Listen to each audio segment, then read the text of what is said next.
தெய்வமே நன்றி சொல்வேன் தெய்வமே. தாயில் சிறந்ததொரு கோயிலும் இல்லை, தந்தை சொல்மிக்க மந்திரம் இல்லை. ஞான பழத்துக்காக தாய் தகப்பனையே சுத்தி வந்த பிள்ளையாரையும் மிஞ்சிட்டான். திராவிட மாடல் ஆட்சி நடத்துகின்ற மாண்புமிகு முதலமைச்சர் தளபதி ஸ்டாலின் சொல்லாதவற்றையும் நிறைவேற்றுகிறார். சொல்லிய வாக்குறுதிகள் அனைத்தையும் பெரும்பாலும் நிறைவேற்றிவிட்டார். இந்த தமிழகத்துக்கு அரும் சேவை செய்திருக்கக்கூடிய அந்த முதலமைச்சரின் குற்றம் வாழ்க. மீண்டும் யார் ஆட்சிக்கு வருவார்கள் என்று சில ஏடுகள் கேள்வி எழுப்புகின்றன. நான் இந்த கூட்டத்தின் வாயிலாக மறுமலர்ச்சி திமுக மேடையிலிருந்து பிரகடனம் செய்கிறேன்.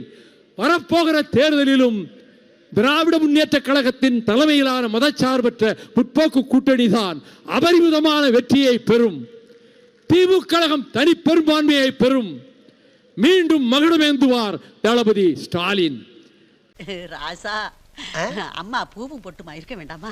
மூஞ்சப்பாரு, மூஞ்சியும் முகர கட்டையும். இந்த மூஞ்சில முடிச்சா பொடிக்கு போயில சிக்குமா? காலையில தான் நான் சொல்லிட்டு போனேன், இந்த வாயால மகாலட்சுமி மாதிரி இருக்கேன்னு. அது வேற வாயி, இது நார வாயி. எல்லாத்துலயும் கமிஷன், எல்லாத்துலயும் கரப்ஷன். அது மக்கள் சொத்து தானே. அதுக்கு தான் இப்ப பதில் சொன்னேன்ல. ஒரு வார்த்தை சொல்லி இருந்தாலும் எங்களை போட்டு பெறான்றதுக்கு பல பேர் காத்துக்கிட்டு இருக்காங்கல்ல, எங்க மேல பழி போடுறதுக்கு.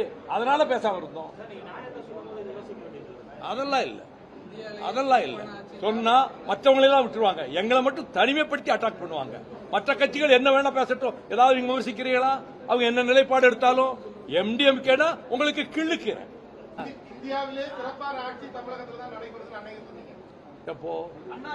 அது அவுட் ஆஃப் கான்டெக்ஸ்ட் அது சொல்லக்கூடாது. எந்த நேரத்தில் எந்த பேச்சுல எந்த வரி வந்ததுன்னு எடுத்து சொன்னா தான் முடியும். நீங்க முட்டைக்கட்டையா இப்படி சொன்னா அதை ஏத்துக்கிட முடியாது.